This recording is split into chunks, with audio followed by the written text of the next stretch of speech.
Yeah, good questions there, but just it depends when it comes time for them doing solutions. Sometimes the students, and you'll see in a lot of the student resources that Project Lead the Way has, that there's some tutorials out there to help them learn some of these programs. I know there's like Fusion in 30 days. I'll put that up in the resources where students could maybe learn Fusion on their own. So maybe if you do have biomedical students or computer science students that want to learn one of these 3D modeling programs, that could be something they do on their own. And like I said, Project Lead the Way, there's some resources out there, but I know some nice online like YouTube resources that other people have put up there that are just as good. But welcome back, everybody, to day four. This here is the afternoon session. I know we talked a lot this morning. We're talking about the USPTO website. We were talking about products available on the commercial retail market. But just keep in mind, sometimes there's patents out there where the products were never manufactured. Just like there's products out there that have been manufactured that there's no patents. So it's very important that students, they're checking the patents, they're checking retail market, they're also checking the commercial market. One of the things I do like about online stores such as Amazon, Walmart, Dick's Sporting Goods, Target, is, you usually see the 5-star ratings for products and you can actually read product reviews. And that's good where you can focus on the products that had, half a star to 1 star and see what people are saying about those products. Because sometimes that can help the team. Yeah, I think tomorrow we're going to start talking about design and product specifications, but that's going to help the team determine what some of the design specifications are. Yeah, we're going to be learning a lot from the survey respondents when we start getting our data back, if we're reaching out to different experts. But just reading product reviews could give us a better understanding of what it is that the customer is looking for. If they see the Beach Swaggin' Wagon online, and they're saying, "Wow, this thing is great. It keeps beverages cool." And they're saying, "I left a bag of ice pops inside there and some popsicles, and I left it in there for 2 days. It was still cold. Wow, that's great." I may actually start looking at what did they use for like the liner material because I may use some of that when it does come time for me and my team to start designing our solution. So even though that we're not thinking about what our team solution is going to be yet, we're starting to study in this element B, we're starting to study what others have done, what other companies have developed, what type of patents are out there. So that's the whole point of elements B. And students may say, wow, there's a lot of products already out there in the market. That's okay because is it really the best product on the market? When the team starts seeing all of the research, all of their data, all that voice of customer stuff come back when they start developing their own product design specifications, how can they make that product better? Let's look at the products on the market. Do they really meet what the team's research has to say? Because sometimes, let's be honest, sometimes these companies, they come up with products and they have these different, research associations that just back their product. They're probably getting paid or some type of endorsement out of it. But, you always have to ask yourself, and this is where the similar solution matrix is going to come in that we'll talk about here in just a couple minutes. But we're going to be ranking these products eventually based off of our own data, our own research. So a lot of good stuff here in element B. Before we get into that, Hey, some, Jeff, if, yep. if I can interject. Oh, yeah, yeah, Um, sure. yeah, don't forget to tell the kids that if they're going to be looking at Amazon reviews and everything, make sure they're always looking for the little flag on it that says verified purchaser. They've been doing that because there's a lot of places that get slammed with, fake accounts making fake uh uh making fake reviews, either good or bad and stuff like that. So make sure you're always looking for the verified purchaser thing. Yep. Now, I talked about the 5 associations that I make my students do. Those associations are who they're reaching out to as part of online forums, Reddit, Facebook communities to have their surveys administered at. Sometimes they want to reach out to experts. What I put in here is just a copy. This is just a sample copy. I do share with my students, but it's just kind of a 3 experts document. But I make each team member send letters out to these different experts that they found within their associations. Remember, nothing's ever wasted in Capstone. So when they're looking at those five associations back in Element A, they're reaching out to those associations for the surveys, but they're reaching out there for guidance too. These kids, they've never had to write a letter to anybody to save their life. So if they were to either write an email or physically mail a letter out to somebody, I help them kind of draft those letters. Basically any correspondence from a student, they introduce themselves, who they are, what organization they're part of, what school they're from, what class they're taking. And then they just explain, hey, my team is working on a better way to take everyday items to the beach. And then they're describing exactly what their problem is, but then they're addressing what kind of help they may need. Hey, would you mind possibly setting me up with somebody that is part of the beach rental area that I can ask some questions to? This here's my email address. If you have any questions as well, please feel free to reach out our instructor, Mr. Jeff Butler. Here is his email address on there. And then this is how the team will sign the letter. And of course, they'll have their team logo up there, their team name. If they are mailing something out, sometimes I have a little generic letter too on my own school letterhead that I send out with it. When we do start talking about getting donations for products, for building prototypes, same thing, they're going to be writing letters out asking for donations. Soft skills, everybody. They don't know how to address a letter. They don't know where the return address goes. They don't know where to put the stamp. They're going to put it on the back side of the envelope. So again, I find in this class, we're teaching them more and more of what they're not getting at home and what they're not getting in other classes. So for this part, element A, element B, element C, this whole part of this component too, they're reaching out to experts. And these people are going to be individuals that may help your students as they go through the rest of this capstone design process. And Scott, anything with experts and how that works within your school?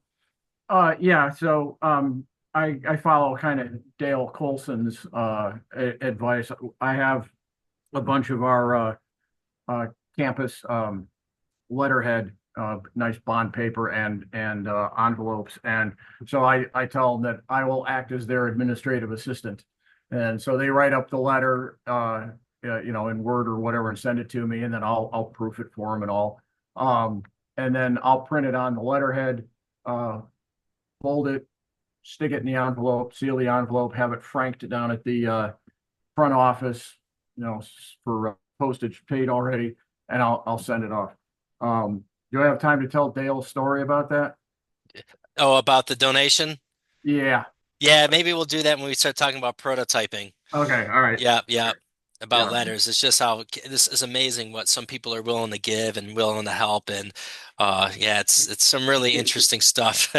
Still makes me The chuckle to this audaciousness day. of teenagers. Yeah. Yeah. So, I mean, I know you all are still working on getting your surveys out, and please continue to do that. But when you do start looking at patents, when you do start looking at products available on the commercial retail market, we're going to be outlining two each. So, two patents and two products you find on either Amazon, Walmart, commercial retail market. But where all this is going to go, we're going to be using this similar solutions matrix. And this similar solution matrix is where we're going to be putting these items that you're going to be critiquing. So right in the similar solution matrix, you'll put like an image of your patent inside there. You'll put maybe the link to that patent or maybe the patent number. If there's a product available at, Walmart, Target, Dick's Sporting Goods, Amazon, you'll put a picture of that item inside there and then put the link inside there. So this is something that my students that begin to work on when they start looking at patents, when they start looking at current and past solutions, they're popping them inside this matrix. It's called the similar solution matrix.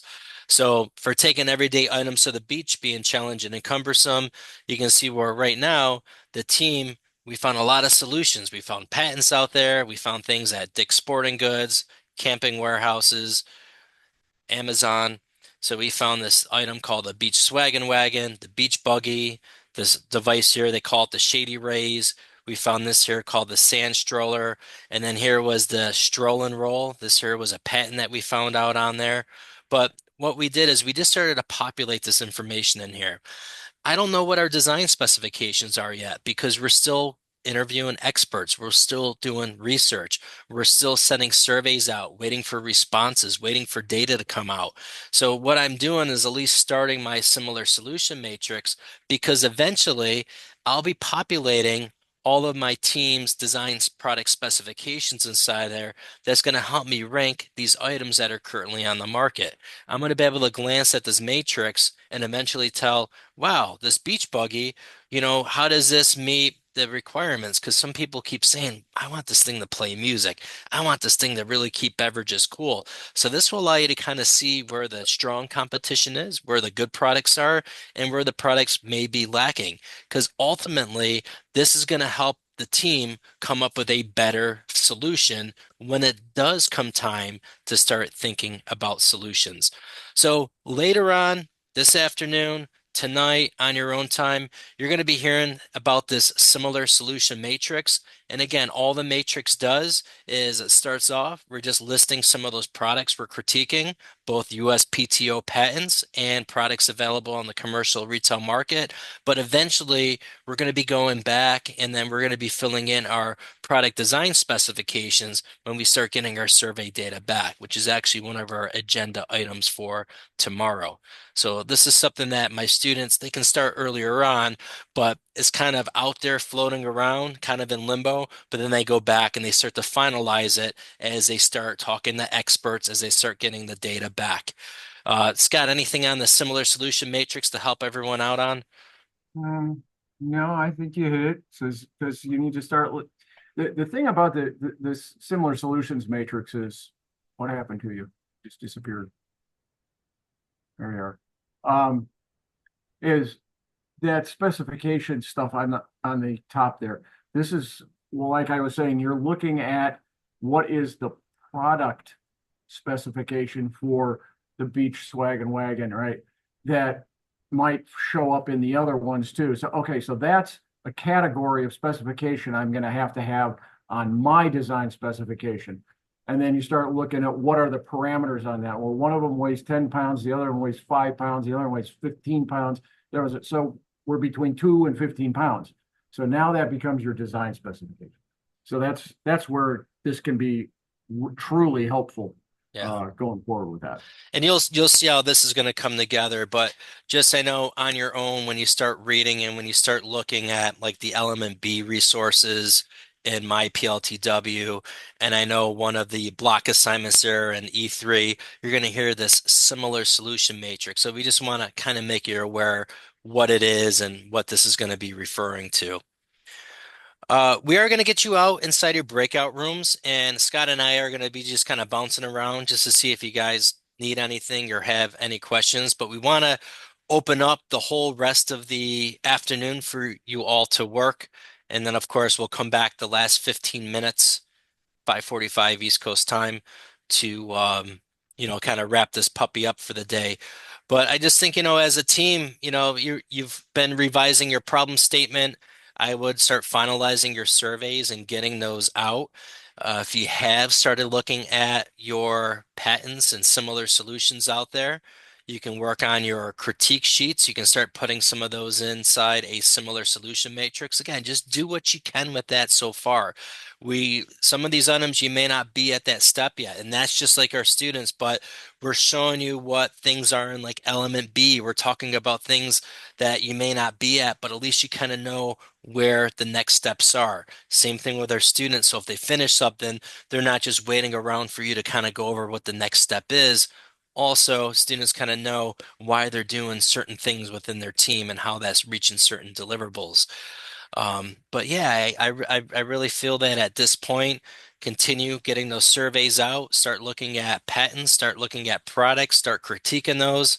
Those critique sheets are located in our day four folder. You'll also see those online.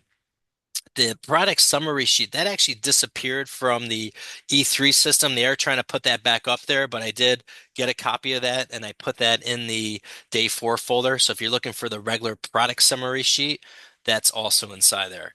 But at the end of it, we would like each person to do 2 patent summaries and 2 product summaries, and that goes inside your Element B folder because we're looking at current and past solutions.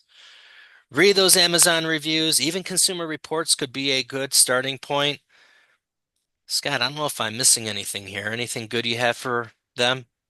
No, Yeah. no. Y'all been Just busy bees. We don't want to keep you. So get out there, get in your teams. I'm going to go ahead and just pause this recording, but we will be coming around helping you all out if you need anything. Hey everybody, welcome back for day 4. This is the evening session recap here. It was nice to actually spend some time a little bit chatting with you all inside your breakout rooms. I know you have some luck looking at some patents out there. Some of you have the surveys out running. You're getting some responses back, and we're going to continue to let those run. We are going to, continue to let those results feed in tomorrow, even to over the weekend, but you'll start to see some trends and anomalies starting to come back from some of those survey results. Um, with that said, we did update some of those team deliverables just to kind of keep the team organized. Again, you can find those deliverables. If I go to the main capstone folder, you'll see the team project deliverables document here. We did update that. So when you start getting the survey results back and the survey data, that's all going to be part of your element A. Your element B, now that you've been looking at patents, if you did your 2 patent critiques, make sure you're saving that in your team's element B folder. If you're seeing products available in the commercial retail market, maybe you take screen captures of the websites, or maybe you just open up like a Google Doc and you can copy and paste the different web links on there. That's going to be part of element B. But read those product reviews. Those product reviews are going to help you all out. Read the good, the bad, the ugly, the 0 stars, the 5-star rankings on there, because that information can be very beneficial for us. Also, too, students, they've never had to do surveys before. So when they're doing like grading scales, a lot of times they'll say, hey, on a scale of 1 through 20, how do you feel about blah, blah, blah, blah, blah, blah? And it's like, well, what's the difference of a 13 and a 14, or the difference between a 7 and an 8? So if they're going to get into like ranking things on grading scales, I always like using the basic 5-star method, because students know from watching Netflix, maybe they bought apps before online or even on Amazon product reviews, how they had the 5 stars. So we usually kind of keep that 5-star method, 5 meaning greatly agree or strongly agree or great. And then 1 means like less likely agree or, not applicable type of things. But again, just students, they've never had to make surveys before. So just making sure that they understand things with those scales. But you'll be adding more to this over the next couple days as far as your team's Google shared folder goes. For our students, they'll have files all over the place. So it's important that, when I do check with my student teams, I'm making sure that things are in their element A folder, things are in the element B folder, because if they can't find it, they're going to have a hard time as they start going through the rest of this process. E3 submissions. Please, please, please. And Scott's going to show us too, as far as how to check the status of things. But by now, you should have all of blocks 1 completed, all of blocks 2 completed. You'll see some of the blocks you'll be able to start, especially after tomorrow, where we put, after day 4, wait until day 5. At the end of this week, you'll have pretty much all the first 3 blocks inside there. If something asks you to submit a file, make sure you're submitting the file. PDF is fine. That's actually a lot easier. But some of the items, when we check them off, it may be like a 3-part question where you do a little response. And then if you scroll down, it may say, hey, submit a copy of one of your patent critiques, which is your element B patent that you came up with. If you forgot to attach it, it was marked incomplete. So you have to go back to your status and make sure that you're either resubmitting, or in the comments section of the submission, you can actually paste the link to your document that you may be missing, because those things can kind of get hung up, especially during next week at the end as we start to finalize this training. So just don't wait to the last minute. Scott and I, Project Lead the Way, they're very strict. So after this weekend, if we don't have most of these submissions in, if we see a lot of like gaping holes where, say, you have no submission twos in and you don't have any submission ones inside there, we have to put you on one of those back on track forms where Project Lead the Way, they'll reach out to you and they will work with you and they'll kind of nicely hound you to get those things in, just in case if you do need some more guidance. That's something that Scott and I will have to do. So again, tonight, work on your submissions. After tomorrow, you'll have most of the block threes to be submitted inside there. Scott, do you mind just showing your screen real Yeah. quick? If you just kind of show them as an example of what we're looking for?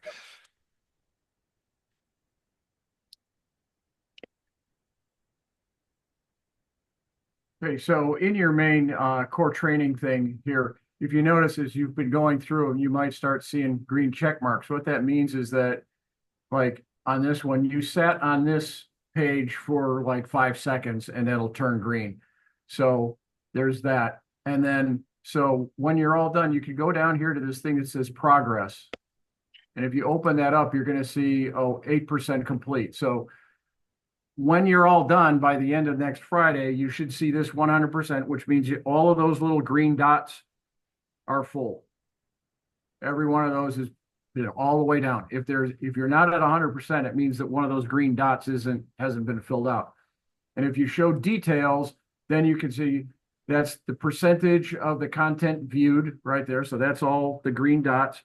And then this are the assignments that have been passed, right? So you should be, in the end, you'll be 30 out of 30. Now, if we've already gone through 15 so far or whatever, and you've turned in all 15, but it only says 14, that means Jeff or I said, oh, something's not right here, and we gave you an incomplete on it, and you need to go back and look at that again. And how can you tell that? Well, if you click that, you're going to see all the submissions, and if we've given you a 100% on it, it's going to be green.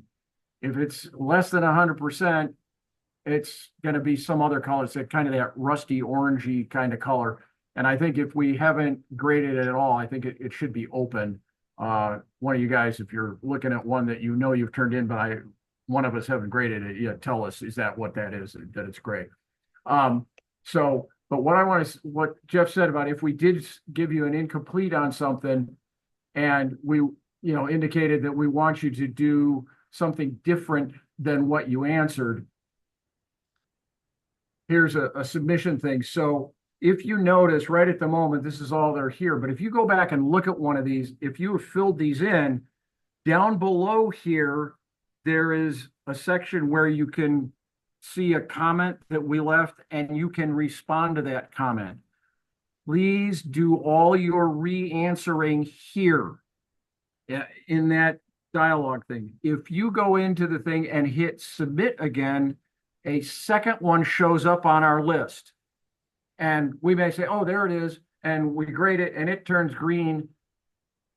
But we haven't gone back down and find that other one, the red X in it. And that may screw up you getting your certificate. So don't ever resubmit something. Always respond in the area down below here. Down below where it is. Because the minute you submit it, that opens up. We watched that last week. The other thing too that I heard last week, so they say on this back on track thing, if you're not finished by Friday and there's not like you're going to do it in like a minute or two, and it goes to those folks, they say they'll give you two weeks to get finished, but we kind of heard that maybe they're not going to give you the 2 weeks. So please make sure that you're by Friday morning, everything that can be turned in has been turned in, that we've graded it and it's all good. So all we have to do is finish up on Friday, and the minute, we're all done, man, you get that certificate. It comes out, boom, just like that. So please stay on top of this stuff. All right, let me give you this back. Any questions from anybody? Keith just asked, there was a question kind of in my area, Block 1 Submission 3. That's where they're asking about electronic portfolio decision matrix. Now, online for this training, or even for my students, I use the Google suite of products, just like we're doing. You make a Google Team folder, you have an Element A folder, Element B folder, Element C folder. That's what my students use as they start building their portfolio. So we use Google. There's other platforms as well. There's Wix, there is Weebly, there's Canva. So what they want you to do for that block one, submission three, is list some technologies out there that you may be familiar with as far as online portfolios or just ways that we're kind of working within our teams. You can use the Google suite of drives, but they're just saying, hey, how would you rank which one will be best for your environment with what your students have? Some of these cost money. Maybe you are a Microsoft school or a Google school and you only have access to Google products, so you're going to stick with Google. But they just want to see that, hey, you're looking at other technologies out there. What technology do you want to use? Why do you want to use it? What might be some shortfalls there? So for that block one, submission three, you can just list some other collaboration technologies or web-based portfolios that you could use with your students. And out of those, which one do you want to use? You don't have to put it in the table. You can just kind of explain it with bullet points. That will be fine. But just know that there's other ways for your students to working teams as far as them sharing work and uploading all their information. Because And back in the day, we had Innovation Portal, which was just meant for this class. You had separate elements inside there. But they just want to make you all aware of different technologies out there you can use with your students. so, and along those lines, just please, for three reasons, make sure that you don't put that in a public mode, that you keep it private to your students and, share it with your administrators and the parents and everything like that. But just don't put it out there publicly. Three reasons. One, don't risk putting copyrighted material out there and raising the ire of PLTW. Two, be nice to the other teachers so that the kids aren't going out there and saying, "Oh, let's do that," and steal what somebody else did. And three, if your students are under 18 years old, if you got pictures of them and stuff like that, don't run afoul of federal law and stuff like that. So just keep those private and share them with great people and everything like that. If you want to put it out like on a public website, if the district wants to do it, then give some sort of summary that takes those questions and those things into account, that you're not doing anything to trip up on any one of those three things. So thank you. Yep. Hey, with that said, good job, everybody. We want to be Yep. conscious of your time. Some of you have places to be, but you are free to go. Any questions, email Scott and I. Anything with those daily blocks, I do the odds. Scott does the evens. Have a great evening, everybody. Looking forward to seeing you all tomorrow, 11 o'clock East Coast time. Be well. So, so the breakout rooms are open and I'll keep the thing on because I got work to do around the lab for quite a while. So we'll be here. Hello, Cheryl.